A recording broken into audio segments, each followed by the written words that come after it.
This is your goods and service tax MTP 4. Case study first. Question number 1. Choose the correct statements. ठीक है, हमें correct statement बताने कौन सी है इनमें से कि GDS service government is liable to pay GST under reverse charge, GST services banking company is liable to pay GST under reverse charge, for GDS services Mahi company is liable to pay GST under forward charge, for DSC services Mahi and company is liable to pay GST under forward charge. तो हमें देखना पड़ेगा, पढ़ना पड़ेगी कैसे क्या है, फिर उसके अकॉर्डिंग बताते हैं फॉरवर्ड है कि आरसीए में क्या है। Messrs Mahi and company LLP registered dealer. ठीक है, क्या है, एलएलपी रजिस्टर्ड डीलर है under GST is engage in various types of business activities, it provide GTS service to government department. GTS service दे तो रहा है पर किसको दे रहा है, गवर्नमेंट को दे रहा है। ठीक है, गवर्नमेंट को दे रहा है। ओके फाइन, गवर्नमेंट को दे रहे हैं। Mahi and company did not exercise the option to pay GST, लेकिन माही एंड कंपनी ने क्या सिलेक्ट कर रखी है कि वो जीएसटी ऑप्शन, हमारा जीएसटी नहीं देंगे, नहीं दे रहे वो। Okay, now firm provide free gift to each of its employee valuing 50,000 once in a financial year. Mrs. Mahin company let out its warehouse to Mr. Shankar, who in turn let out the agriculturist for warehousing of agriculture produce. The firm also undertakes catering services वगैरह लिए capital goods के बारे में, raw material के बारे में, एक DSC के बारे में था, जो डीएससी सर्विसेज हैं उसके लिए कि वहां पर जो है फॉरवर्ड चार्ज लगेगा कि नहीं लगेगा डीएसए में, या बैंकिंग कंपनी लायबल है। ठीक है, तो ये रहा, the firm provide services to direct selling agencies to banking company located in Mumbai. क्या दी है, सर्विस दी है डायरेक्ट सेलिंग एजेंसी की, किसको दी है, बैंकिंग कंपनी को दी है। तो मेरे को बताओ क्या जीडीए सर्विसेज यहाँ पर कौन देगा, गवर्नमेंट की माहीन कंपनी, गवर्नमेंट है गवर्नमेंट, पर उसने माही ने सेलेक्ट किया कि वो नहीं देगी ऑप्शन टू पे जीएसटी, मतलब उसने ऑप्ट आउट किया है जीएसटी देने से। बताओ,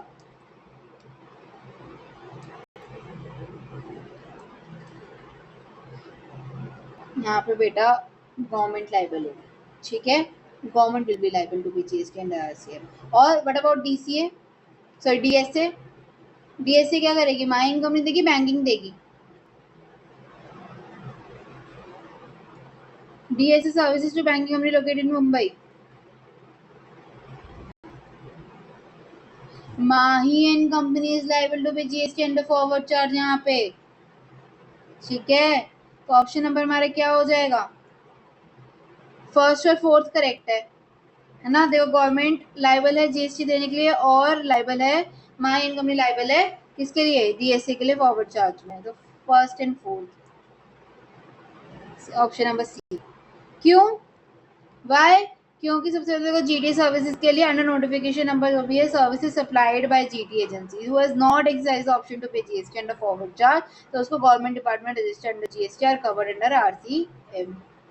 Hence, जो गवर्नमेंट डिपार्टमेंट है is liable to pay GST under RCM, the statement first is correct. और डीएसए सर्विसेज के लिए क्या बोलते हैं, जो आरसीएम अप्लाई करता है, अगर डीएसए सप्लाइंग सर्विसेज जो बैंकिंग कंपनी है एनबीएफसी ओनली, अगर डीएसए जो है वो is an individual, in case messrs mine company is a partnership या एलएलपी नॉट एन इंडिविजुअल। यहाँ पे क्या है, वो पार्टनरशिप या एलएलपी है, वो दे रही है, क्या इंडिविजुअल अगर दे बैंकिंग को तो बैंकिंग देता है, बैंकिंग जीएसटी देगा। लेकिन यहाँ पर है ही रजिस्टर्ड, जब अगर तुम रजिस्टर्ड हो बेटा तो तुम दो ना,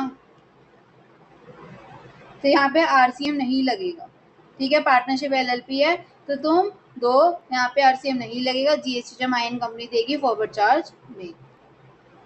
स्टेटमेंट 4 इज करेक्ट। ये मत कर देना डीएसए सर्विसेज आरसीएम होगा, no, RCM applies on DSA service only when provider जो है वो इंडिविजुअल डीएससी। ओके, यहाँ पर वो एलएलपी है।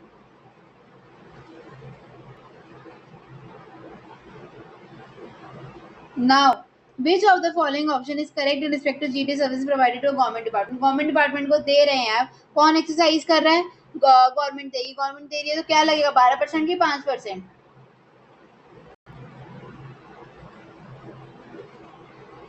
बताओ।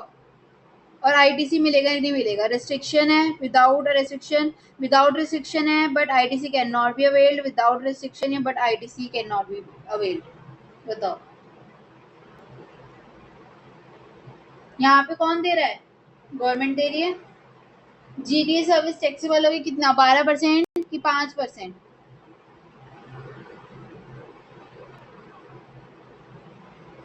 5%, @ 5%। लेकिन 5% है तो आईटीसी नहीं मिलेगा, आईटीसी नहीं मिलेगा।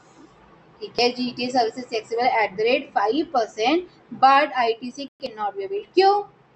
प्रोविजन है यार, where GTA has not exercised the option of to pay GST। अगर GTA ने बोला है कि भाई हम GST नहीं देंगे फॉरवर्ड चार्ज में, तो 12% लगेगा विद आईटीसी या फिर 5% लगेगा with ITC। The GTA service falls under 5% rate under RCM where the recipient pays tax। ठीक है, जहाँ पे रिसिपिएंट दे रहा है तो अंडर दिस पोर्शन 5% आरसीएम लगेगा। आईटीसी में can not be availed on the goods and services used in supplying GTA services by the GTA. Therefore, GT service is taxable at the 5%, but ITC cannot be availed for the sale। मतलब मैं तुम्हें अगर simple सा बताऊं तो देखो, बस तुम्हें और कुछ याद करने की जरूरत नहीं है, समझने की जरूरत नहीं है, बस ये समझो। देखो हमारा क्या है? जीटीए, उसने हमारे हैं रिसिपिएंट, ठीक है, उसने सर्विसेज दी। उसके पास दो ऑप्शन है। क्या ऑप्शन है? या तो वो जीएसटी दे दे या तो जीएसटी ना दे। वो बोलता है अगर जीएसटी दे देगा तो वो 12% का रेट लगता है, अगर वो देगा तो, और अगर जीएसटी नहीं देगा तो 5% का रेट लगता है। और वो कौन देगा? फिर रिसिपिएंट देगा। तो उसने बोल दिया नहीं, मैं नहीं दे रहा जीएसटी, तुम दे दो। तो फिर जो रिसिपिएंट है यानी कि यहाँ पे गवर्नमेंट जो है वो दे तो देगी 5% का जीएसटी, देखो एक तो कम परसेंट लगा ऊपर से। तो कहते हैं कि क्योंकि जीटीए ने सर्विसेज नहीं दी, आईटीसी सॉरी वो नहीं दिया, जीएसटी नहीं दिया, तो आईटीसी भी उसको नहीं मिलेगा, आईटीसी भी उसको नहीं मिलेगा। तो इसलिए 5% मिलता है। अगर जो है तुम जीटीए मना कर देता है तो एक तो 5% लेट लगता है क्योंकि वो रिसिपिएंट को देना है, और ऊपर से आईटीसी भी नहीं देना, नहीं मिलता इसको जीटीए को क्योंकि वो नहीं दे रहा जीएसटी। सिंपल 5% है, नो आईटीसी, ये याद रखो जीटीए ने मना कर दिया तो। ठीक है, तो इसलिए क्या? GTA services is taxable at the rate 5%, but ITC cannot be availed for the same। Okay, now next question number 3 देखो। Gift of 50,000 in the value provided by Mahi and company to each of its employee. जो employee को दिए, कितने gift दिए ना 50,000 के, तो वो क्या है? सप्लाई ऑफ गुड्स है, सप्लाई ऑफ सर्विस है, एग्जाम्प्ट सप्लाई है, नॉट सप्लाई है। अगर 50,000 तक आप दे रहे हो तो उसको हम सप्लाई नहीं मानते फॉर ईच एम्प्लॉई। अगर एम्प्लॉयर एम्प्लॉय को कितना 50,000 तक अगर दे रहा है सामान, हम नहीं मानेंगे पर ईयर। ठीक है, as per provisions of section 71C read with entry 2 of the schedule 1 CGST act, gifts not exceeding 50,000 value in the financial year by an employer to an employee, उसको हम as सप्लाई ट्रीट ही नहीं करेंगे of the goods services since the value of the gift is exactly 50,000। उसको हम क्या करेंगे? Falls outside the scope of supply completely. Exempt नहीं बोलेंगे, पहले बता रही हूँ, एग्जेम्प्ट नहीं लिखना, बोले सप्लाई ही नहीं है। ठीक है, तो not a supply. Fine, next. Which of the following statement is correct? तो कौन सा करेक्ट है? Letting out of the warehouse to Shankar is exempt. Catering services विश्वास आंगनवाड़ी की वो एग्जाम्प्ट है, letting out the warehouse जो है वो एग्जाम्प्ट नहीं है। केटरिंग यानी कि हमें क्या देखना है? वेयर हाउस का देखना और केटरिंग का देखना कि एग्जाम्प्ट है या नहीं है। चलो देखते हैं। क्या है हमारी case study? Here it is. Okay, हमें पहले हम किसकी लिख रहे? डीएस हो गया, एम्प्लॉयर हो गया। Now Mahi and company let out its warehouse. उसने अपना वेयर हाउस जो है वो लेट आउट कर दिया, रेंट पे लगा दिया शंकर को। Who in turn let out to an agriculturist. जिसने इन टर्न पहले क्या किया? माही ने जो है वो शंकर को दिया और शंकर ने एक एग्रीकल्चरलिस्ट को दे दिया for warehousing of agriculture produce. The firm also undertakes catering. Okay, तो सबसे पहले ये बता दो मुझे कि ये आपका एग्जाम्प्ट है या नहीं है, जल्दी से।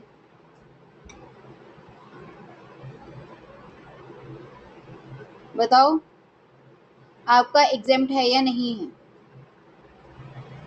नहीं है।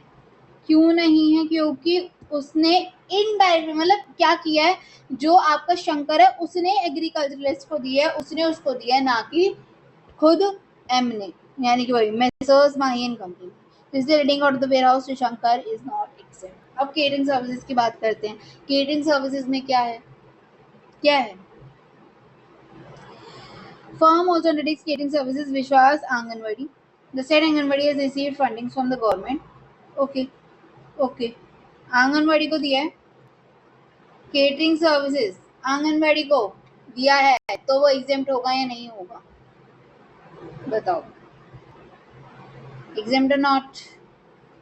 It is exempt. Okay, anganwadi के लिए वो एग्जेम्प्ट है, गवर्नमेंट फंडिंग है वैसे भी। देखो ऑप्शन नंबर कौन सा आ जाएगा? केटरिंग सर्विसेज एग्जेम्प्ट है, लेटिंग आउट एग्जेम्प्ट नहीं है। 2 और 3 यानी कि डी पर। देखो क्या लिखा है कि warehousing to mister Shankar क्या है? Exemption under heading applies to warehousing of agricultural produce. Mahi company ने लेट आउट किया वेयर हाउस शंकर को, एक इंटरमीडिएट एंटिटी की तरह है वो, who subletted to the agriculture, जिसने उसको सबलेट किया एग्रीकल्चरिस्ट को, the service provided by Mahi company to Shankar in writing of immovable property या commercial warehousing, not direct warehousing of agricultural produce to agriculturist, इसलिए वो एग्जाम नहीं है। Statement 3 is correct. उसके बाद catering to Anganwadi. Under notification, this catering service is provided to an educational institute providing preschool education under government scheme are exempt from GST. उसको हम क्या बोल देंगे? Exempt है। क्या बोला है इसने कि catering services to education institute providing preschool education under government scheme are exempt from GST. Now, question number 5. Mrs. Mahin company is eligible to claim ITC of ITC वो किस किस का ले सकती है? देखते हैं उसने क्या क्या आउटपुट वो किया है। ठीक है, तो जिसका वो ITC ले सके। ओके, देखते हैं।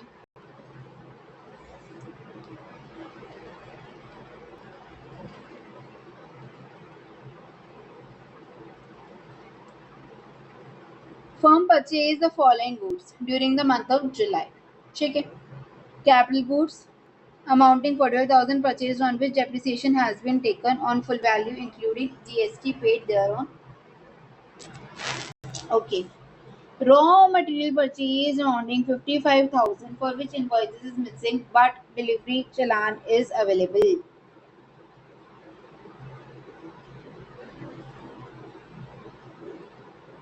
अब बताओ, कैपिटल गुड्स खरीदे हैं 45,000 के, जिसमें डेप्रिसिएशन ले लिया है, डेप्रिसिएशन ले लिया है। रॉ मटेरियल परचेज 55,000 का, फॉर विच इनवॉइस ही नहीं है, इनवॉइस ही नहीं है भाई, ये डिलीवरी चलाना खाली। दोनों में मिल जाए, 45,000 पे भी मिल जाता है और 55 पे भी मिल जाता है ना, दोनों में मिल जाता है, 1,00,000 आ जाएगा। दोनों पे ही नहीं मिली। ठीक है,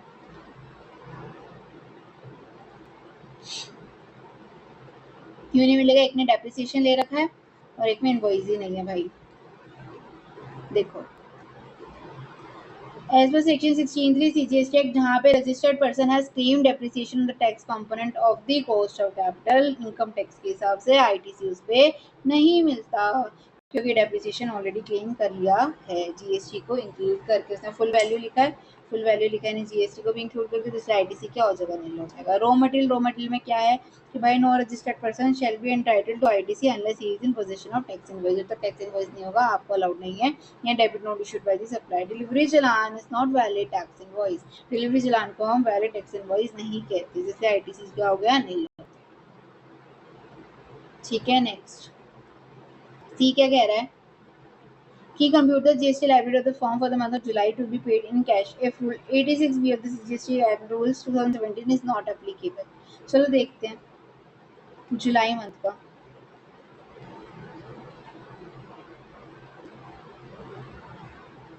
देखो month of July GST liability जो थी फर्म की थी वो 20,000 थी, आईजीएसटी 10,000, सीजीएसटी 10,000। ठीक है, तो फॉलोइंग क्रेडिट्स थे हमारे पास, हमें क्या बताना है, लाइबिलिटी बतानी है, राइट, कैश में जो देनी है। देखो सबसे पहले है 20,000 है, 10,000 इसकी, 10,000 इसकी।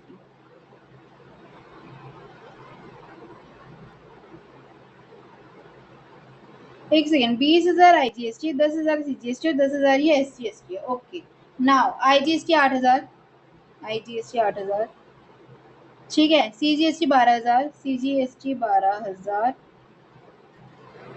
और क्या, SGST 5,000, SGST 5,000। क्या करें अब, क्या करें, CGST क्या हो जाएगा, नील। ये कितना आ जाएगा IGST, ये 2,000 बच रहा है ना इसका, इसका जो 2,000 बचता है वो किससे सेट ऑफ हो सकता है, SGST से ना, हो सकता है ना SGST से, कि नहीं। इसका देखो कितना है, 8 था इसका, इसका कितना था, क्या भूल भी गई मैं, 8, 12, 5, 12 किसका है, सी का, 12,000, इसका है 5,000, तो ये हमारा हो गया 12,000, ये हमारा हो गया 10,000 नील आ गया, बाकी 2,000 क्रेडिट में आ गया प्लस में, ठीक है, और ये हमारा हो गया 5,000 जो हमें देना है, पे करना है, ये 5,000 पे करना है CGST का, 12,000 और ये, ठीक है। अब ये जो 2,000 है इससे सेट ऑफ हो सकता है ना CGST का, SGST से हो सकता है, नहीं हो सकता, इससे होएगा, इससे हो जाएगा, इससे तो हो सकता है, तो इससे कर देंगे 2,000 को -2 पे, कितना हो गया इसका, 10,000, तो यानी कि 10,000 IGST, इसका आ गया नील, SGST CGST का, SGST कितना आ गया, 5,000। देखो फिर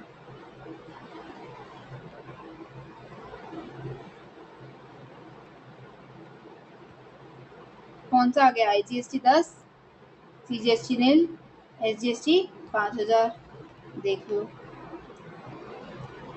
20, सॉरी 20, 10, 10, हमने इसमें से 8 माइनस किया, 12, 10, 10, फिर इसमें से 10 माइनस किया, तो हमारे पास, और इसमें से 2 माइनस किया, कितना आ गया, 10 नील, 5,000। नाउ क्वेश्चन नंबर 7, इंडिपेंडेंट, ये याद कर लो तो आपको इजी रहेगा, और ये 11th में याद करा देते हैं, तो आई एम एक्सपेक्टिंग के याद पता होगा कि पहले जो IGST है उसको IGST से करते हैं, फिर अगर वो बच गया तो CGST या SGST से करते हैं, कितने भी प्रपोर्शन में करो, CGST को पहले CGST से, फिर IGST से, SGST को पहले SGST से, फिर IGST से। CGST और SGST का क्रॉस यूटिलाइजेशन नहीं होता। Now kids bazaar private limited, registered in Maharashtra, sells kids clothing via e-commerce operator, ठीक है, क्या नाम है ऑपरेटर का, champ.com। Mr. Dhruv placed an order 10 sets of ethnic wear in different colors, each costing 5,000, ठीक है, 5,000 कितने में मंगाया था, हाँ 10 मंगाए हैं 5,000 के, GST 18% not included on 20th October, however he return 2 sets back after 2 days, 2 दिन के बाद उन्होंने तो वापस करा दिए, with exchange policy of champ.com की 2 दिन के अंदर वापस होंगे, 2 दिन में वापस करा दिए, ठीक है। अब हमारे पास हो गए 8, उसने क्या बोला, हमें वैल्यू सप्लाई बताने हैं, शुड कलेक्ट TCS, TCS किस पे कलेक्ट होएगा, पूरे 5,000, सॉरी पूरे 10 पे या 8 पे होएगा, 10 पे होगा कि 8 पे होगा,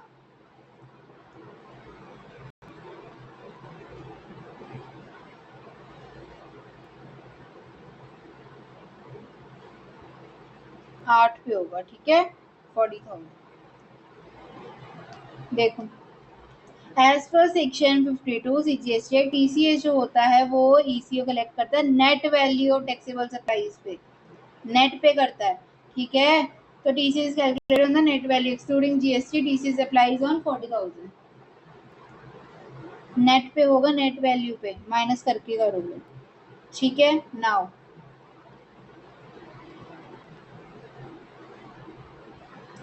miss Gyati, a jeweler registered under GST in Mumbai, okay jeweler है वो, wants to sell her jewelry in trade expo held in Delhi, उसको ट्रेड एक्सपो पे अपनी वो लगानी है, ट्रेड फेयर्स वगैरह होते रहते हैं, तो उसी की तरह वो कह रही है कि भाई मेरे को दिल्ली में ट्रेड एक्सपो लगाना है अपनी ज्वेलरीज का। Which of the following statement is false? False कौन सा है? कि she needs to get registration in Delhi as CTP, उसको कैजुअल टैक्स पेयर बनना पड़ेगा, और वो रजिस्टर्ड है जबकि जीएसटी इन मुंबई में, ये देख लेना। और हमें से बताना है क्या कि वो फॉल्स क्या है, ट्रू नहीं फॉल्स, ठीक है। शी नीड्स टू पे advance tax on estimated tax liability. She needs mandatory have a place of business in India. उसको mandatory place of business होना चाहिए इंडिया में. She needs to file GST 1, IFF and GST 3B for the Delhi GST for the month or quarter as the case may be when she gets registered in Delhi. बताओ. IFA यानी QRMP scheme वाला याद है ना? Okay, now tell me. Obviously यार red flag क्या दिख रहा है आपको? यार जरूरी थोड़ी ना हर जगह आपका बिजनेस हो, मैंडेटरी प्लेस ऑफ बिजनेस कैसे हो सकता है हर जगह? तो ये गलत है, ठीक है। आपको रजिस्ट्रेशन भी कराना पड़ेगा दिल्ली में सीटीपी की तरह, आपको एडवांस टैक्स भी देना पड़ेगा, एस्टिमेटेड टैक्स लायबिलिटी, आपको जीएसटी 1 भी फाइल करना पड़ेगा, 3B भी फाइल करना पड़ेगा, ठीक है। देखो under section 220 Section 27 CGST Act, CTP is a person who occasionally undertakes the transactions in state or UT where he has no fixed place of business. जहाँ पर उसका POB नहीं होता, place of business नहीं होता, वहाँ पर वो कैजुअली अगर वो बिजनेस करे तो उसको क्या करना चाहिए? Requiring a mandatory fixed place of the business in Delhi contradicts the very definition of the CTP. ठीक है, तो इसलिए ये रहा हमारा रॉन्ग है।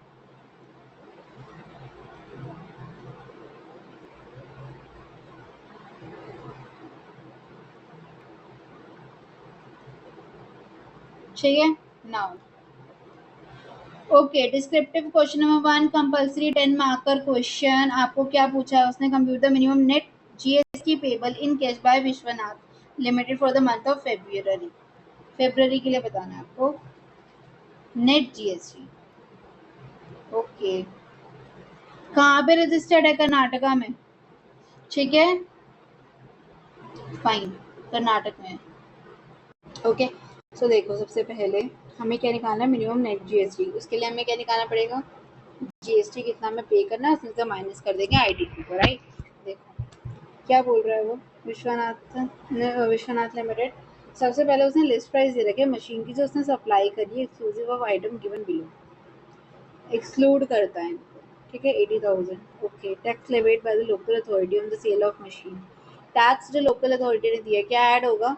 जीएसटी नहीं है ये, दूसरे टैक्स इंक्लूड होते हैं, are includable in the value, ठीक है। तो हमारी 80,000 भी होगा, 6,000 भी होगा, ठीक है। उसके बाद है डिस्काउंट ऑफ 2%। 2% का डिस्काउंट कह रहा है लिस्ट प्राइस पे machine was provided recorded in the invoice of machine. Invoice पे लिखा गया यानी 2% अलाउड होगा, yes it will be okay, ये भी अलाउड हो जाएगा 80,000 का। और क्या paying packaging expenses for save transportation charge separately in the invoice, yes it will be, ठीक है, इंक्लूडेड ऑल्सो, क्योंकि पैकेजिंग चार्जेस है वो भी इंक्लूड होगी। तो हमारा वैल्यू ऑफ सप्लाई कितना आ जाएगा? वैल्यू ऑफ टैक्सेबल सप्लाई निकल रहा है ना, 80,000 plus 6,000 plus 4,000, which will be 95 less 2% discount on 80,000। तो हमारे क्या निकल जाएगा? देखो list price of machine 80,000, basic price है taxable levied by the local authority 6,000, packaging charges 4,000, फिर उसके बाद हम प्राइस लिंक्ड, ओके एक सेकेंड, और हमारा डिस्काउंट है 2% का 80,000 में, वो हम कर देंगे। उसके बाद देखो received 5,000 as a price link subsidy from NGO। NGO से क्या मिली हमें? On a sale of such machine, the price of 80,000 of the machine is after conceding the subsidy, यानी कि उसमें से माइनस कर रखा है। एनजीओ से मिली, नॉन गवर्नमेंट है, क्या इंक्लूड होनी चाहिए, मतलब लेस होनी चाहिए? नहीं, तो हम क्या कर देंगे? इसको एड बैक कर देंगे, राइट। प्राइस लिंक तो है लेकिन एनजीओ ने देखिए नॉन गवर्नमेंटल बॉडी है which is directly link to the price, तो इसलिए वो इंक्लूडेबल होगी, तो वो भी ऐड कर देंगे। देखो ठीक है, तो हमारी टोटल कितनी आ रही है इसको करके? 93,400। और 93,400 हमारी सप्लाई आ गई। कितने हमने टोटल करी है? ये इनकी सप्लाई हमने टोटल कितनी करी है मशीन्स की? 3 मशीन्स लिख रखा है ना, 3 machines to intra state customers and 1 machine जो है वो इंटर स्टेट को करी है, यानी 4 करी है, 3 एक को और 1 एक को। ठीक है, 3 का हम सीजीएसटी एसजी में एसटीएसटी में करेंगे और 1 का इंटर में आईजीएसटी में करेंगे। 93,400 दे रहा है ना, 93,400 इंटू जीएसटी कितना परसेंटेज है, 9, 9 एंड 18%, राइट, इंटू 3 इंटू 1। तो देखो 9% ऑफ 280,200, 280,200 कैसे आया, 93,400 इंटू 3 इंटू 9 हमारे ये वो आ गया, और 93,400 इंटू 18% हमारे ये आ गया। देखो ये हमारे क्या निकला, आउटपुट टैक्स। क्या निकला है हमारा, आउटपुट टैक्स। नाउ आगे क्या दे रखा उसने, परचेज किया उसने इनपुट्स इंट्रा स्टेट, एक कितने हैं ये, 12 लाख के एक्सक्लूसिव ऑफ द जीएसटी वो supplying the above 4 machines during the month. ठीक है, 12 लाख के इनपुट्स हुए हैं। आईटीसी जो है ऑफ द फरवरी वाज, अच्छा ये ओपनिंग दे रखा है आईटीसी ना, 12 लाख है। इस पे हमें क्या मिलेगा, मिलेगा क्या क्रेडिट, क्या हमें मिलेगा क्रेडिट या नहीं, आईटीसी हमने परचेज किया, मिल जाएगा, है ना, मिल जाएगा 12 लाख का। यहाँ पर एक काम करो, this is not 12 lakh, this is not 1,20,000। ठीक है, 1,20,000 का क्रेडिट मिल जाएगा, बस वो चेंज किया वैल्यू और कुछ नहीं है। ठीक है, तो 1,20,000 का हमें आईटीसी मिल जाएगा। तो देखो 1,20,000 का 9%, है ना, 1,20,000 का 9% मिलेगा। क्यों, क्योंकि इंटर स्टेट करी थी, इंटर स्टेट करी थी, तो आईजीएसटी आना चाहिए ना, इंटर स्टेट करी थी तो आईजीएसटी आना चाहिए। क्या करा है हमने, इंट्रा करा है यार, सीजीएसटी एसजीएसटी आया, सीजीएसटी एसजीएसटी, और ओपनिंग वाले बैलेंसेस ये आ गए 8,000, सॉरी 18, 4 और 26, 18, 4, 26। ठीक है, अब हमारे टोटल आईटीसी कितना आ गया, 28,800, 14,800, 26,000। नाउ हमारी वो क्या है, आउटपुट 93,400 ये आया था, तो हमारा 25,218, 25,218 और 16,812 है। अब इसमें से हम करेंगे पहले आईजीएसटी का खात्मा, तो आईजीएसटी देखो 26,000 है, आईजीएसटी यहाँ पे 16,812 आ जाएगा। अब जो बचा हमने वो किस में डाल दिया, 9188 किस में डाल दिया, आईजीएसटी जो बचा हमारा वो हमने एसजीएसटी में डाल दिया। अब सीजीएसटी में भी डाल सकते थे और दोनों में इक्वली भी डाल सकते थे, इट्स अपॉन यू। अब क्या है, 28,800 और 14,800, क्योंकि इसमें कम है एसजीएसटी में, इसलिए हमने पहले क्या किया, एसजीएसटी यानी हाँ 14,800 है, तो देखो अब इसमें अगर 14,800 है हमारा और यहाँ पे 28,800 थे, तो पूरा हो जाएगा कैंसिल, पूरा हो जाएगा कैंसिल। ये सेट विल भी, तो ये हमारा नील आ गया, ये भी हमारा नील आ गया। अब हमारा कितना बचा बैलेंस, 16,030, और हमारे पास क्या है सेट 14,800, तो हम 14,800 ही कर सकते हैं, यानी 1230 में नेट पे करना पड़ेगा इन कैश एसजीएसटी को। ठीक है, ऑप्टिमल यूटिलाइजेशन स्ट्रैटेजी यूज करते हैं, हमेशा ऐसे करो कि सबसे कम आए जीएसटी हमारा तीनों में। तो ये हमारा आंसर आ जाएगा एसजीएसटी 1230।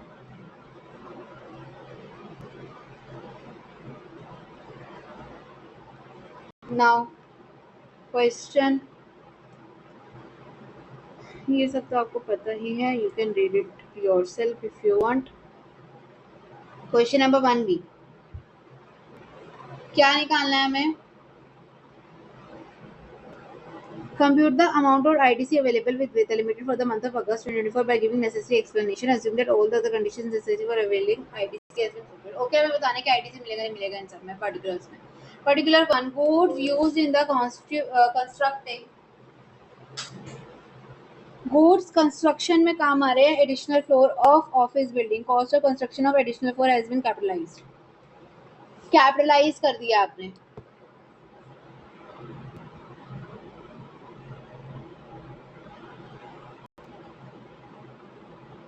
बताओ,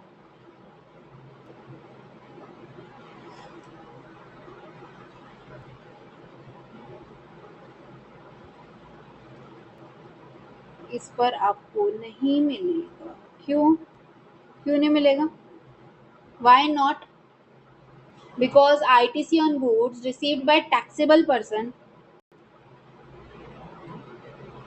for construction of an immovable property on his own account is blocked, चाहे वो कोर्स और फर्दरेंस ऑफ बिजनेस के लिए हो, तब भी इट इज ब्लॉक्ड। क्यों? goods received by taxable person for construction of an immovable property other than plant and machinery, plant and machinery की बात नहीं हो रही, on his own account are blocked even when using course or furtherance of business।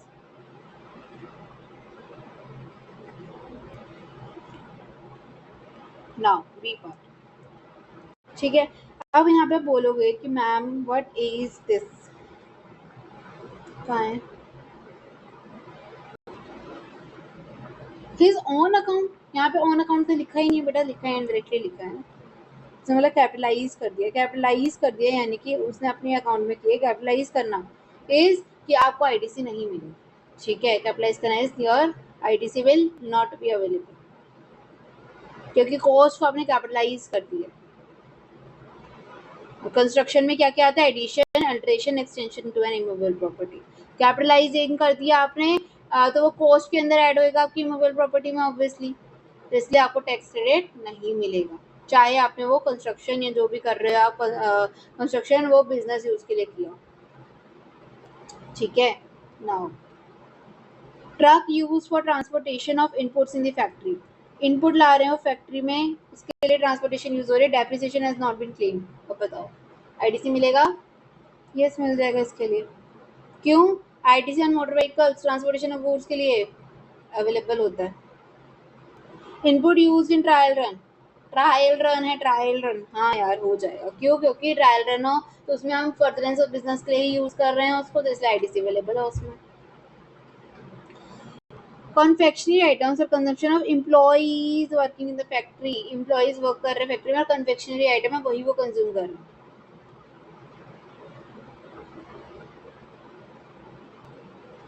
अब वो देखो confectionery item जो consume कर रहे हैं वो एम्प्लॉइज वो फैक्ट्री में कर रहे हैं, वो फैक्ट्री किस चीज़ की? अगर कन्फेक्शनरी की है तो ओके है, तब तो कोई बात नहीं, तब तो हम अलाउ कर देंगे। लेकिन अगर वो कन्फेक्शनरी के आइटम नहीं है, आपकी फैक्ट्री उससे रिलेटेड नहीं है, जो आप काम कर रहे हो फूड या बेवरेज में काम कर रहे हो, आप नहीं कर रहे, तो आपको ब्लॉक हो जाएगा। तो यहाँ पर आप क्या काम कर रहे हो? क्या काम कर रहे हो आप कन्फेक्शनरी का काम कर रहे हो? नहीं, ITC on food or beverage is blocked unless the same is used in the same line of business or as an element of the taxable composite or mixed supply। यहाँ पर ये पर्सनल कंजप्शन के लिए नहीं तो specifically mention होता है कि वो काम कर रहे हैं ऐसा वैसा नहीं होगा, ठीक है। It is also blocked। now cement used for making foundation and structural support to the plant and machinery, plant and machinery के लिए यूज हो रहा है। ITC on goods used for construction or P&M is not blocked। क्यों? Plant and machinery includes foundation and structural support through which the same is fixed to earth, ठीक है। तो इसलिए आईटीसी अलाउड हो जाएगा इसमें। देखो ट्रक है एलिजिबल हो जाएगा, block motor vehicles for transportation purpose 13 यहाँ से ज़्यादा का motor vehicles transportation of goods के लिए not block. Inputs used in the trial runs eligible है, input used in trial runs are used in the course of furtherance of business prior to the commercial production. Confectionery वाला इसमें नहीं मिलेगा, क्यों नहीं मिलेगा? क्योंकि फूड और beverages is blocked unless obligated under any statutory law, या फिर आउटवर्ड सप्लाई के लिए यूज कर रहे हो उसको। Cement use for making foundation तो वो अलाउ हो जाएगा। Plant and machinery include foundation and structural supports by which plant and machinery is fixed to earth, इसलिए वो ब्लॉक नहीं है। टोटल कितना हो जाएगा? 28,900। Now construction of immovable property is blocked except when its plants and machinery including structural foundation। Question number 2 determine करना है POS दोनों केसेस में। सबसे पहले हरप्रीत न्यू दिल्ली का है, board the new Delhi Kota train at new Delhi, ठीक है। उसने क्या किया? न्यू दिल्ली से उसने न्यू दिल्ली ट्रेन पकड़ी, न्यू दिल्ली की, सॉरी न्यू दिल्ली में है वो अभी, और उसने ट्रेन पकड़ी कोटा के लिए, ठीक है। और he sells the goods taken on board by him, और उसने जो अपने साथ गुड्स रख रखे थे उसको वहां पे बेच दिया at new Delhi. in the train at Jaipur during the journey. और बीच में जयपुर पड़ रहा था, उसने बेचा है वो जयपुर में, और वो आया है दिल्ली से, जा रहा है कोटा, सामान उसने दिल्ली से ही चढ़ाया था। अब बता दो मुझे कि इसमें प्लेस ऑफ सप्लाई क्या होगा? जयपुर।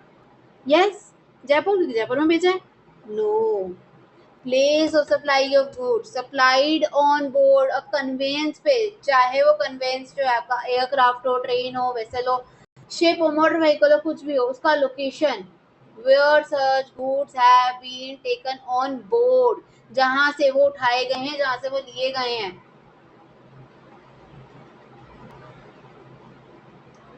ठीक है, place of supply of goods supplied on board a conveyance is determined under this provision even, चाहे वो सप्लाई जो है वो पैसेंजर कर रहा हो, बेशक वो कोई कैरियर ना हो, मतलब वो सामान बेचने वाला ना हो, सही से बीच में आते हैं ना, कोई चाय का आता है, कोई चिप्स वगैरह का आता है, कोई स्नैक्स आता है, कोई कुछ आता है, कोई कुछ आता है, अगर वो ना हो, नॉर्मल पैसेंजर भी बैठा हो, उसको सही में कहीं पे जाना हो, वो बेच रहा है कुछ, उसको भी ये प्रोविजन अप्लाई होता है। कहीं कंफ्यूज में तो ज़्यादा नहीं है कि ये तो सेलर ही नहीं है, ये तो पैसेंजर है यहाँ पे, फिर भी बेच रहा है, फिर भी कर रहा है, तो हाँ ये अप्लाई होगा। तो इसलिए यहाँ पे place of supply of good क्या हो जाएगा आपका? जहाँ से उसने बोर्ड की है ट्रेन, कहाँ से बोर्ड करी है? न्यू दिल्ली से। जयपुर नहीं आएगा यहाँ पर, ठीक है।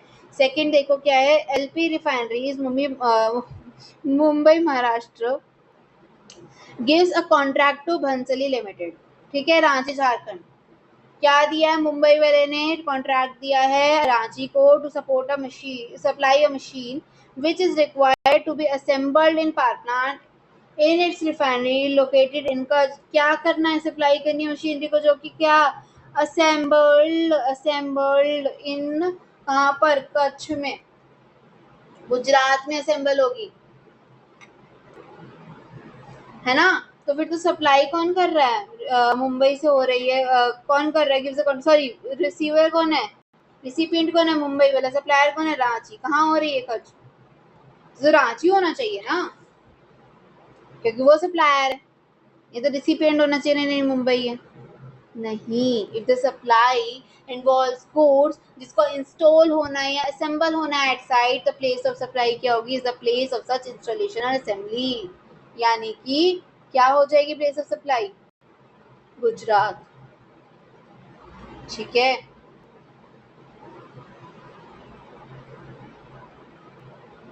और this is a case of composite supply of goods, जहाँ पे दो सप्लाई इन्वॉल्व है। दो सप्लाई कैसे इन्वॉल्व है? Supply of goods and ancillary supply of installation और असेंबलिंग सर्विसेज। क्या गुड्स दे रहे हो, साथ में सर्विस किसकी दे रहे हो? इंस्टॉल करने की। जो प्रिंसिपल सप्लाई है वो क्या है? गुड्स की, जो इंस्टॉल हो रहा है, ठीक है, क्योंकि वो तो साथ में है। आप करोगे किस चीज की इंस्टॉलेशन अगर आपके पास गुड्स ही नहीं होगा तो? ओके, तो देखो, as per Section 10(1)(e) of the IGST Act 2017, where the goods are supplied on board of conveyance, including train, vessel, aircraft, and motor vehicle, the place of supply shall be location where the such goods are taken on board. ठीक है, तो यहाँ पे we took the goods on board at the train at New Delhi. The fact that the physical sale या फिर जो handover took place at the Jaipur during the journey is completely irrelevant, उससे कोई मतलब नहीं है, तो इसलिए वो उसकी place of supply क्या हो जाएगी? न्यू दिल्ली हो जाएगी। यहाँ पर देखो सेक्शन 10(1)(d) के according where the goods are supplied for installation and assembly at the site, the place of supply shall be site जहाँ पे installation या assembly हो रही है। Machine is required to be assembled in the power plant situated at the refinery in Kutch, Gujarat. Location of the buyer या Mumbai and seller क्या? रांची। से do not alter the place of installation, तो place of supply क्या हो जाएगी? गुजरात हो जाएगी। Question number 2B, compute the value taxable supplies under GST laws for the month October. आपको वीओएस निकालना, वैल्यू ऑफ सप्लाई निकालनी, लेकिन कौन सी वैल्यू निकालनी? टैक्सेबल सप्लाईज की। देखते हैं कौन सी एग्जाम्प्ट है, कौन सी नॉन टैक्सेबल है, कौन सी टैक्सेबल है, क्या है। Service relating to rearing of goods. Oh my God, कुछ डिफरेंट आया। Services relating to rearing of goods, बताओ।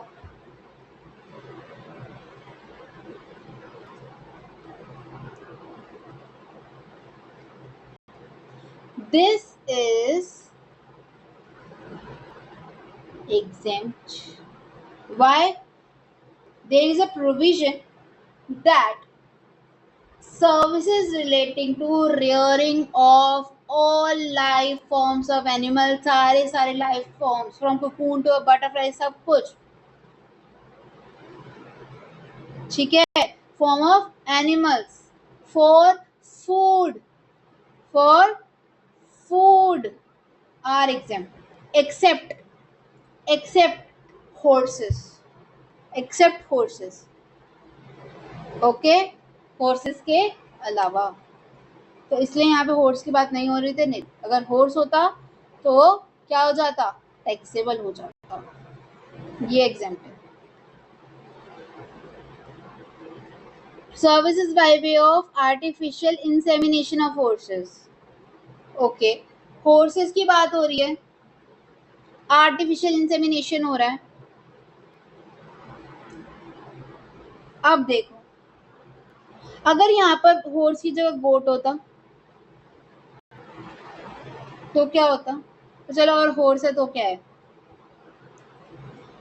या फिर हम गोट यानी कि कोई भी एनिमल ले रहे हैं।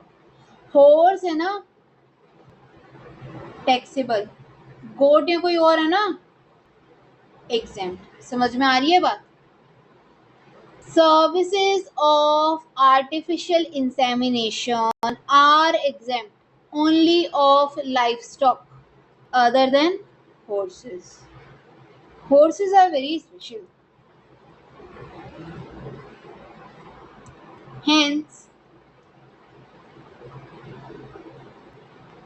ठीक है बेटा। Now processing of sugarcane into jaggery. Sugarcane jaggery में हो रहा है। क्या हो रहा है यहाँ पे, अल्टर हो रहा है एसेंशियल कैरेक्टरिस्टिक्स। अगर प्रोसेस में अल्टर होता है एसेंशियल कैरेक्टरिस्टिक्स एग्रीकल्चर प्रोड्यूस का, तो वो एग्जाम्प्ट नहीं होते। ठीक है, यहाँ पे क्या अल्टर हो रहा है, वो शुगर केन थी उसे जैगरी बना रहे हैं, होएगा ऑब्वियसली यार। पूरा का पूरा फॉर्म तुम्हारा चेंज हो रहा है, पूरा प्रोसेसिंग जो तुम्हारा वैसे जा रहा है, अल्टर हो रहा है एसेंशियल कैरेक्टरिस्टिक्स, तो इट इज टैक्सेबल। क्यों? Since processes which alter the essential characteristics of agriculture produce are not exempt. Processing of sugarcane into jaggery changes the essential characteristics of sugarcane. Okay. Now, milling of paddy into rice. Paddy को rice भी convert करना exempt होगा।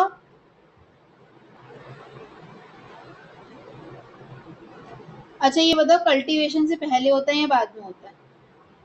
जो हम paddy को convert करते हैं rice में, कल्टीवेशन से पहले होता है बाद में होता है?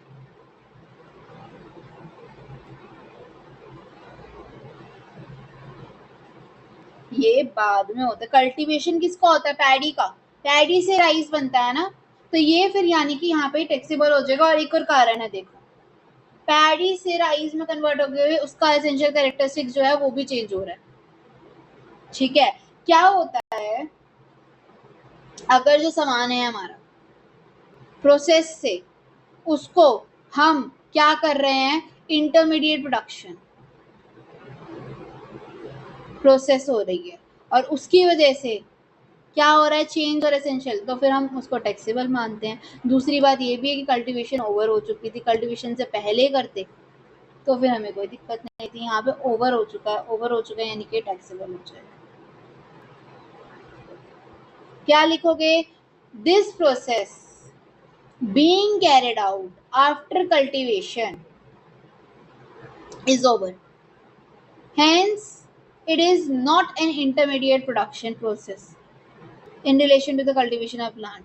इसलिए यहाँ पर चेंज भी हो रहा है essential characteristics of the paddy, तो इसलिए हम क्या बोलेंगे, it is not exempt, it is taxable. Service by way of warehousing of agriculture produce, तो बताइए फटाफट से क्या आएगा, इसका एग्जेम्प्ट आ जाएगा। क्यों? क्योंकि service by way of warehouse of agriculture produce are exempt, specifically exempt.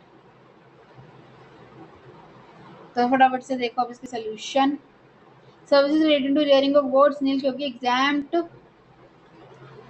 क्यों exempt? Services related to the rearing of all life forms of animal except horses for food, fibre या raw material के अगर हम लेते हैं तो। Artificial insemination of horses 5 lakh का taxable.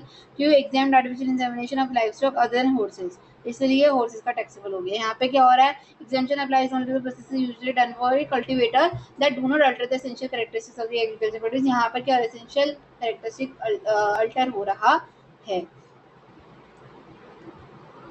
ना देखो warehousing of agriculture produce में क्या है, एग्जाम्प्ट आएगा, क्यों, क्योंकि specifically exempt services by way of ये। और मैंने पैडी इनटू राइस में कहते हैं not intermediate process carried out by the cultivator, तो इसलिए paddy and rice are commercially distinct commodities. Total variable की औसत के 20 लाख आ जाएगी टैक्सेबल वैल्यू। ठीक है, नाउ क्वेश्चन नंबर 3A। ये इसको एग्जाम्प्ट मत मान लेना, पैडी राइस में जाता है तो चेंज कर देता है एसेंशियल कैरेक्टर। फोर्सेस एक्सक्लूड होते हैं एनिमल रियरिंग इंसेमिनेशन एग्जम्पशन से। ठीक है, now Sheen Limited, a registered supplier, wishes to transport cargo by road between two cities situated at a distance of 372 kilometers. फटाफट से कार्गो का रूल बता दो मेरे को, क्या होता है? ओवर डायमेंशनल कार्गो होता है और एक होता है other than over dimensional. Other than over dimensional और एक होता है over dimensional. Over dimensional cargo में क्या होता है? 20 किलोमीटर का एक दिन, वन डे। ठीक है, 20 किलोमीटर का एक दिन, और इसमें 200 किलोमीटर्स का एक दिन। अगर आपको नहीं याद हो रहा किस में 20 किस में 200, ऐसे याद कर लो। अदर ओवर डायमेंशनल है, अदर ओवर डायमेंशनल ओ दो बार ही है तो इसमें 2 जीरोस आएंगे, इसमें एक जीरो ओ है तो इसमें एक जीरो आएगा। ठीक है, 20 200 एक एक दिन। तो अब देखो यहाँ पे क्या पूछा है उसने हमसे, कि उसने किससे भेजा है, 372 किलोमीटर से कैलकुलेट करने वैलिडिटी पीरियड ई वे बिल की सीजीएसटी में transport set cargo, it is over dimensional cargo और अदरवाइज, दोनों में ही बताना है हमें, अदरवाइज भी बताना है और ओवर डायमेंशनल भी बताना है। ओवर डायमेंशनल है तो 1020 वाला पर डे, तो अगर 378 बन रहा है, 372 किलोमीटर्स बन रहे हैं, 372 किलोमीटर्स तो हमें क्या करना पड़ेगा, कैसे करेंगे, इसको डिवाइड करना पड़ेगा 20 से। तो हमारा कितना आ रहा है, अगर हम डिवाइड करेंगे तो हमारा आ रहा है 18.6, अगर 20 से करते हैं तो 18.6 यानी 18 डेज तो यही हो गए, +1। क्यों, 0.6 को भी तो मानते हैं ना, पार्ट देयर ऑफ को भी मानते हैं। ठीक है, जो वैलिडिटी पीरियड होती है बिल की is 1 day from the relevant date up to the 20 kilometres and 1 additional day for every 20 kilometres और पार्ट देयर ऑफ। ठीक है,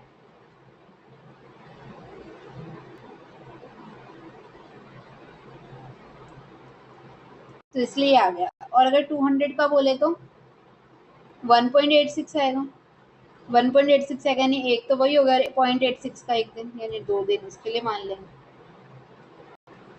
Validity period of e-way bill is 1 day for the relevant date up to 200 kilometers and 1 additional day for every 200 kilometers are part there of thereafter। ठीक है,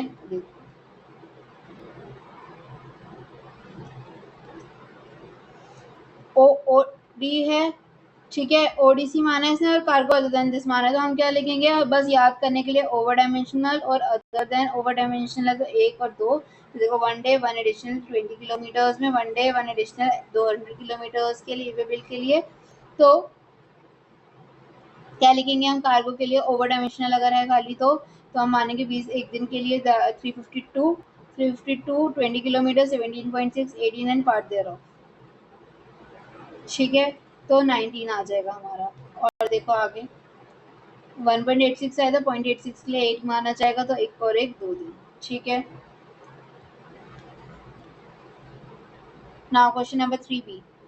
क्या कह रहे हैं 3B में, Apex Cinemas registered person engaged in making supply or service by way of admission to exhibition of cinematographics, okay, films in a multiplex screen was issuing consolidated tax invoice for supplies at the close of each day in terms of section 31 3B CGST Act. Read with the fourth proviso the rule 46. During month of September 2024, department raised an objection for the practice and asked to issue separate tax invoice for each ticket कि हर एक ticket का अलग अलग invoice बनाओ। पहले क्या कह रहा है, कंसोलिडेटेड टैक्स इनवॉइस बनाओ। एक में पहले वो कर रहा है कि एक दिन है जो 1 डे में जितनी भी टिकट्स है उनके कंसोलिडेटेड टैक्स इनवॉइस बना रहा है, और फिर वो कह रहा है कि जितनी बाद में फिर वो एक दिन कहता है कि हर एक टैक्स का अलग अलग टैक्स इनवॉइस बनाओ। ठीक है, अब आपको बताना है कौन सा ठीक है। क्या कर रहा है वो, एग्जीबिशन कर रहा है सिनेमोग्राफी सिनेमेटोग्राफ फिल्म्स के लिए, इन द मल्टीप्लेक्स स्क्रीन्स के लिए, ठीक है, सिनेमेटोग्राफिक फिल्म्स। तो उसमें क्या आएगा आपका?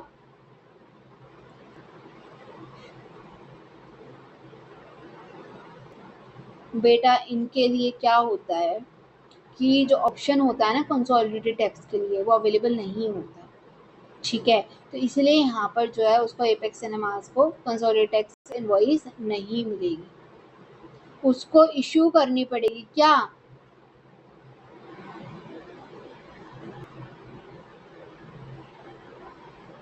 Electronic ticket. क्या इशू करनी पड़ेगी? Electronic ticket. और वो जो इलेक्ट्रॉनिक टिकट है उसको हम टैक्स इनवॉइस मान लेंगे, चाहे उसके अंदर डिटेल्स हो रिसिपिएंट की या नहीं हो, लेकिन उसके अंदर क्या होना चाहिए? दूसरी इन्फॉर्मेशन होनी चाहिए जैसे कि दे रखी है। बेशक रिसिपिएंट की डिटेल्स ना, बाकी अदर जो इन्फॉर्मेशन जैसी प्रिस्क्राइब्ड है वो चाहिए, ठीक है। तो देखो क्या बोला, कंसोलिडेटेड वाली अलाउ इनके लिए नहीं है, अलग अलग बनाओगे, लेकिन आप डिजिटल वाली बना सकते हो, डिजिटल वाली इलेक्ट्रॉनिक टिकट बना सकते हो। इलेक्ट्रॉनिकली बनाओगे उसमें जरूरी नहीं है कि आपके पास रिसिपिएंट की डिटेल्स हो, बट बाकी सारी होनी चाहिए। तो हम उसको क्या मान लेंगे? हम उसको टैक्स इनवॉइस मान लेंगे। तो देखो, the registered person supplying services by way of admission of exhibition of the cinematograph films in multiplex screens is mandatorily required to issue electronic ticket. क्या करनी पड़ेगी इसको issue? Electronic ticket.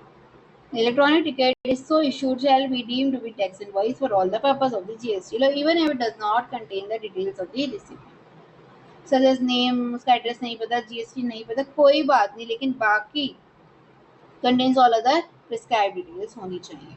Prohibition on consolidated invoice क्या option to issuing a consolidated tax invoice at the close of each day under section 31(3)(b) Rule 46 का was not available to multiplex cinema screen।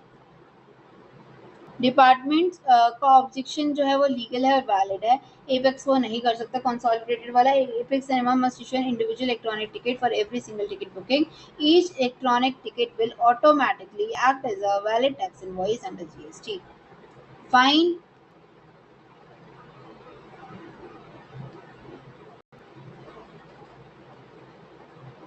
Now question number 4A, but are not who are not eligible to opt for compensation scheme for the goods under GST law। goods के लिए compensation scheme कौन allow नहीं है? compensation scheme कौन नहीं ले सकता for goods?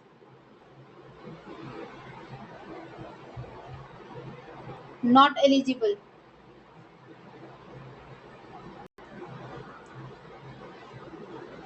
सबसे पहले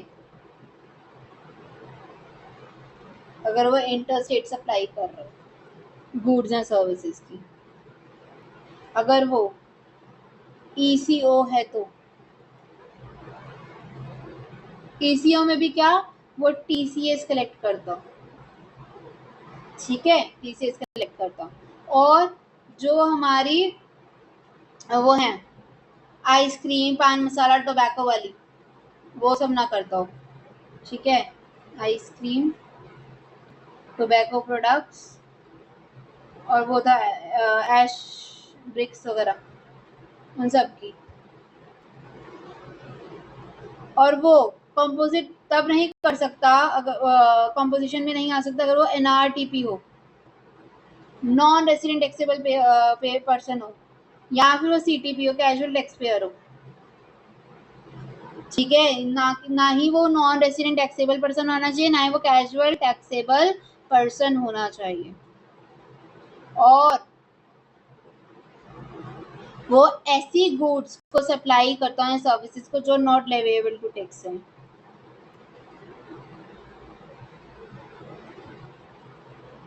और क्या लिख सकते हो? 5 हो गए ना।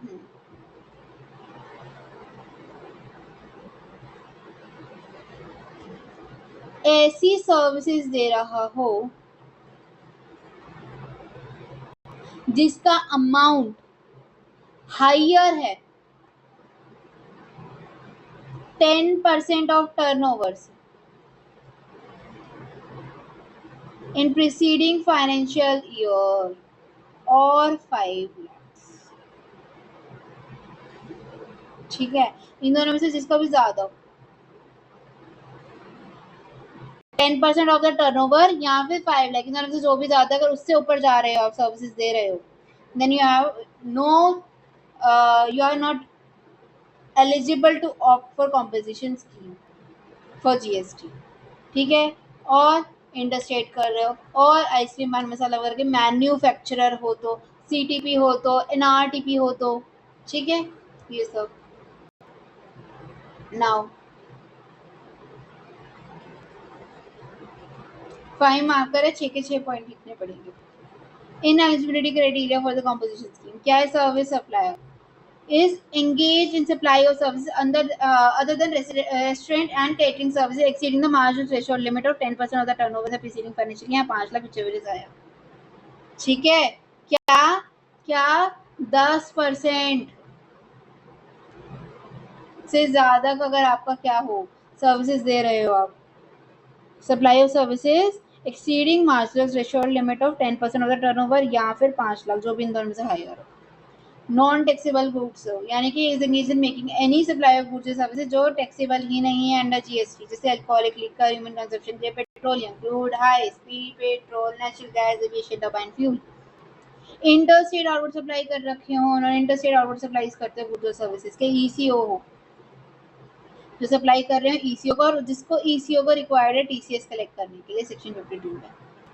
मैन्युफैक्चर ऑफ नोटिफाइड गुड्स हो, यानी कि जैसे कि ice cream, other edible ice, pan masala, और goods of chapter 24 that is tobacco and manufacture tobacco substitute, aerated water, fly ash bricks, fly ash blocks, building bricks, other roofing tiles, और वो casual या NRTP हो। ओके, एनी फाइल होगी तब भी चलेगा, लेकिन 6 लिखोगे तो अच्छा है। Question number 4A alternative. Under the GST law, taxes on taxable supplies supplied by the central government or the state government to business entity in India are payable by recipient of services, state exception of the statement. क्या बोला उसने? वो ये कह रहे हैं कि under the GST law, taxes on taxable services supplied by the central government, जो सेंट्रल गवर्नमेंट सर्विसेज देती है टैक्सेबल वाली, या स्टेट गवर्नमेंट जो देती है बिजनेस एंटिटी को इन इंडिया, वो पेबल है by the recipient of the services. यानी कि जो रिसीवर है ऑफ द सर्विसेज वो लेता है, वो देता है।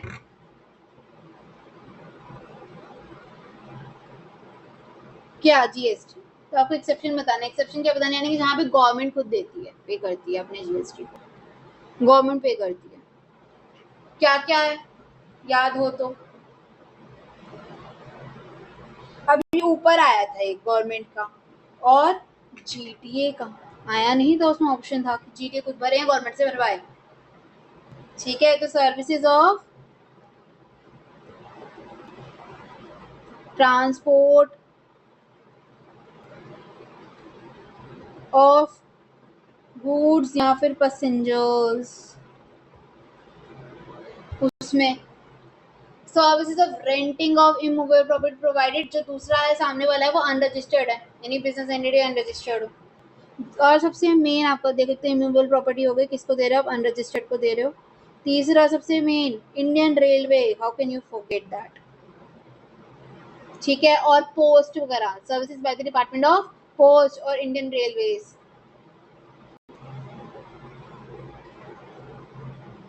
और एरोप्लेन, एयरक्राफ्ट और वेसल की सर्विसेज अगर मिल रही है इनसाइड और outside the presence of a port और दैन एयरपोर्ट, और उसके बाहर हो तो सर्विसेज जो मिल रही है उस पर भी टैक्स जो है वो गवर्नमेंट देती है। ठीक है, देखो As a general rule, services supplied by the central government, state government, union territory, local authority तो business जो है वो taxable होता है RCM में, where the business entity pays tax। लेकिन कुछ exceptions है। कौन से exceptions है जहाँ पे FCM में देते हैं? सबसे पहले renting of immovable property to an unregistered business entity। Services जहाँ पे rent जो है renting जो है देते हैं immovable property का, जो भी गवर्नमेंट देती है अनरजिस्टर्ड बिजनेस एंटिटी को, वहाँ पर प्रोवाइडेड रजिस्टर्ड बिजनेस एंटिटी तो आरसीएम में अप्लाई करता है। पोस्टल और रेलवे में क्या होता है? डिपार्टमेंट ऑफ पोस्ट और मिनिस्ट्री ऑफ रेलवेज जो है वो सर्विसेज देती है, तो वो खुद गवर्नमेंट जो है पे करती है अपना GST. Aircraft and vessel services, services in relation to the aircraft और वेसल इनसाइड और outside the presence of a airport. Passenger of goods and transport services of transport of goods और passengers. post, plane, ship, train, rent. Who can registered who can be registered as GST practitioner under section 48? ये पिछले वाले आपको उसमें भी था, क्या था कि GSTP क्या था? GSTP CA बन सकता है क्या? अब क्या पूछ रहा है? GSTP कौन बन सकता है? You can be registered as GSTP, उन्होंने सबका पूछ लिया कि कौन कौन बन सकता है। उसमें भी बताया था, यहाँ पे भी क्या, सिटीजन ऑफ इंडिया होना चाहिए, पर्सन ऑफ साउंड माइंड होना चाहिए, वो इंसॉल्वेंट नहीं होना चाहिए, और कॉम्पिटेंट कोर्ट से वो कन्विक्टेड ना हो, और वो 2 साल से ऊपर की में उसने वो ना किया हो, क्या बोलते हैं, जेल ना गया हो, प्रेस्क्राइब क्वालिफिकेशंस हो उसके अंदर, उसने ग्रेजुएशन या पोस्ट ग्रेजुएशन डिग्री ले रखी हो, है ना, उसने ICI के, ICSI के या CMA के पेपर दे रखे हो, कॉस्ट अकाउंटेंट ऑफ इंडिया के, उसने नोटिफाइड एग्जामिनेशन, अगर कोई एग्जाम होता है उसको एग्जामिनेशन पास कर रखा हो, उसने एनरोलमेंट कर रखी हो प्रैक्टिशनर की तरह और इसको वो मिल गया हो, ठीक है, ये सब देखो। A person can be registered as GSTP if he satisfies the basic prerequisites and one qualification criteria listed below. Party के mandatory basic prerequisites, mandatory क्या है? Citizen of India, person of sound mind, has not been educated as insolvent, has not been convicted by a competent court of the offence punishable imprisonment 2 साल से ज्यादा का। Part B, इसमें education qualification आपकी इन सब में से कोई एक हो, या तो आप रिटायर्ड कमर्शियल टैक्स ऑफिसर हो, यानी कि retired officer of commercial tax department of any state government CBIC, ठीक है, who work in a post not lower than group B gazetted officer for 2 years या उससे ज्यादा, जिसने ग्रुप बी से नीचे की पोस्ट ना ग्रुप बी या ऊपर की हो सकती है, 2 साल या उससे ज्यादा का काम करा हुआ है, रिटायर्ड हो तो आप कर सकते हो। सेकंड, या फिर आपने क्या किया हो, enrol as a sales tax practitioner, आपने एनरोल कर रखा हो सेल्स टैक्स प्रैक्टिशनर की तरह या फिर टैक्स रिटर्न प्रिपेयरर की तरह अंडर और while indirect tax law, indirect tax law के लिए कर रखा हो, GST से अस्वाइल, GST से अलावा कोई इनडायरेक्ट टैक्स लॉ के लिए कर रखा हो, 5 या साल या उससे ज्यादा, 5 साल या उससे ज्यादा। अगर आप रिटायर्ड ऑफिसर हो, अगर आप कमर्शियल टैक्स डिपार्टमेंट कर रहे हो तो 2 साल या उससे ज्यादा, लेकिन आपका ये वाला है सेल्स टैक्स प्रैक्टिशनर है, टैक्स रिटर्न प्रिपेयरर है अंडर इनडायरेक्ट टैक्स लो, तो आप 5 साल या उससे ज्यादा। और क्या है, कोई भी अगर आपने ग्रेजुएशन कर रखी है किसमें, कॉमर्स डिग्री में, लेकिन ही पास अ ग्रेजुएट या post graduate degree exam in commerce, law, banking, business administrative management form from Indian और रिकग्नाइज्ड फॉरेन यूनिवर्सिटी अगर उसने कर रखी है, ठीक है, तो ग्रेजुएशन या पोस्ट ग्रेजुएशन कर रखे हो, उसके बाद CA है, कॉस्ट अकाउंटेंट है, कंपनी सेक्रेटरी हो, उसने कर रखा हो, पर फाइनल एग्जामिनेशन कर रखा हो तभी तो बनेगा, तो ये सब कर रखा हो उसने, या फिर उसने कोई और एग्जामिनेशन दी हो जो भी गवर्नमेंट ने बोली, ठीक है, और प्रेस्क्राइब्ड क्वालिफिकेशन ले रखी हो, नोटिफाइड एग्जामिनेशन को पास कर रखा हो, फाइन।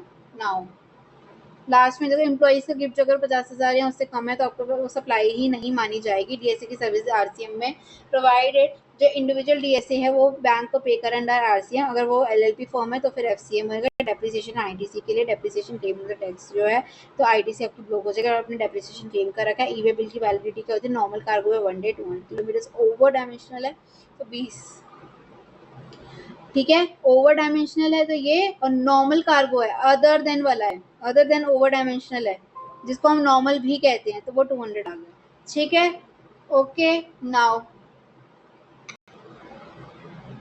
नेक्स्ट, नेक्स्ट क्या है, मल्टीप्लेक्स सिनेमा के लिए क्या है, e tickets are deemed tax invoice consolidated वाली आपके लिए प्रोहिबिट है। ई कॉमर्स CCS से collected by net value taxable supplies, वो सेल्स में से हम सेल्स रिटर्न को माइनस कर देंगे excluding GST। Composite scheme exclusions, not taxable goods, interstate outward supply, diesel supplies, notified manufacturers, ice cream, paan masala, tobacco, added water tax. Casual tax पे कौन सा होता है, no fix place of business required in destination state, compulsory registration, advance deposit mandatory, ठीक है,